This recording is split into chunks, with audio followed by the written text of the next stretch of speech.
தமிழன் தமிழன் என்று சொல்லிக்கொண்டு தமிழர்களை முதலமைச்சரும் திமுக தலைவருமான மு.க.ஸ்டாலின் கொச்சைப்படுத்தி வருகிறார் என்று அதிமுக பொதுச் செயலாளர் எடப்பாடி பழனிசாமி குற்றம் சாட்டியுள்ளார். சேலம் மாவட்டம் ஓமலூர் சட்டப்பேரவை தொகுதியில் போட்டியிடும் அதிமுக வேட்பாளர் மணியை ஆதரித்து எடப்பாடி பழனிசாமி பிரச்சாரம் மேற்கொண்டார்.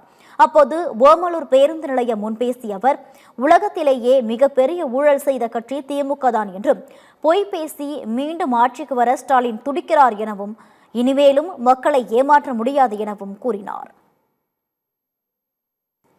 கண்ணுக்கு தெரியாத கூட ஊழல் செய்கின்ற ஒரே கட்சி திமுக கட்சி.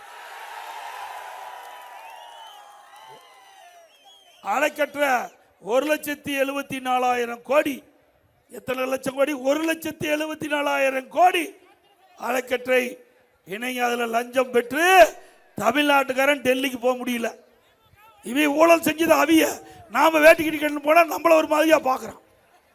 டெல்லியில் இருக்கிறவெல்லாம் ஒரு மாதிரியா பாக்குறான். உலகத்திலே இந்தியாவிலேயே மிகப்பெரிய ஊழல் டியூஜி ஸ்பெக்ட்ரா ஊழல் நடந்ததுல 1,74,000 கோடி கொள்ளை அடிச்ச கட்சி திமுக கட்சி. அது மட்டும் இல்ல, இந்தியா தமிழ்நாடு மட்டுமில்ல, இந்தியா மட்டுமில்ல, உலகத்திலேயே மிகப்பெரிய ஊழல் செய்த ஒரே கட்சி திமுக.